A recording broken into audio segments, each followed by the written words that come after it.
Sa iba pang balita, formal nang inilunsad kahapon ng Bureau of Fire Protection ang pagsisimula ng Fire Prevention Month.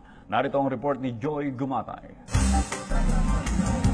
Kasabay ng pagsikat ng araw ay ang pagdagsa ng mga kinatawan ng gobyerno, pribadong sektor at non-government organizations sa Quezon City Memorial Circle para pasimulan ang malawakang aktibidad sa pagdiriwang ng Fire Prevention Month. Ayon kay BFP-NCR Regional Director Wilberto Quanchu, napansin nila ang pagbaba ng bilang ng mga naitatalang insidente ng sunog taon-taon sa pagpapatuloy ng kampanya Iwas Sunog. Malaki pong awareness campaign to. In fact, dahil nga po ang buwan ng Marso ay medyo nag-umpisa ng tag-init natin, no? Kaya nga itinaon to sa buwan ng Marso. Every time na ginagawa natin ng launching ng Fire Prevention Month, malaki ang awareness na naibigay sa publiko, lalo na po sa tulong ng ating mga kaibigan sa media.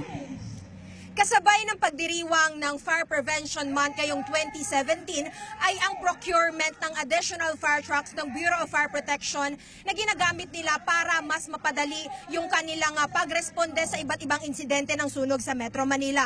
Halimbawa na lang ay yung nakikita nyo sa aking likuran, ito ay hindi isang ordinaryong fire truck dahil ito ay 17 million pesos worth imported pa mula sa bansang Austria. At kung kukumpara natin ito sa karaniwang ginagamit dito sa ating bansa, ito ay merong rescue equipment, halimbawa nitong hydraulic spreader and gutter at meron din tayong rescue rope. At higit sa lahat, liban sa tubig ay nagbubuga rin ito ng chemicals para mas mapadali ang pag-apula sa sunog.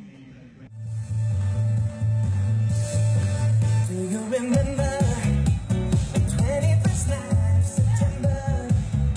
Ang tema ngayong 2017, buhay at ari-arian ay pahalagahan, iba yung pag-iingat sa sunog sa sariling pamamahay pasimulan ay nakaangkla sa mga insidente ng sunog na kadalasan ay nagsisimula sa loob ng bahay. Sa katunayan, ibinahagi ni Regional Director Quanchu na hanggang ngayon ay faulty electric wiring pa rin ang nangungunang sanhi ng sunog sa bansa. Kaya naman sa 4 na linggong pagdiriwang ng Fire Prevention Month, sisiguruhin ng ahensya na mapapalawak ang kaalaman ng sambayanan patungkol sa sunog. Marami pong mga naka-line up na activities na gagawin namin. Isa nga po yung tinatawag na nating lingguhang babala. This will not end on March, whole year round po ito na gagawin namin, no? Para ho talaga mailapit namin sa publiko. Yun nga pong kaalaman para maiwasan ng sunog. Ang lahat ng ito ay tungo sa pagtataguyod ng isang bansang ligtas sa sunog anumang panahon.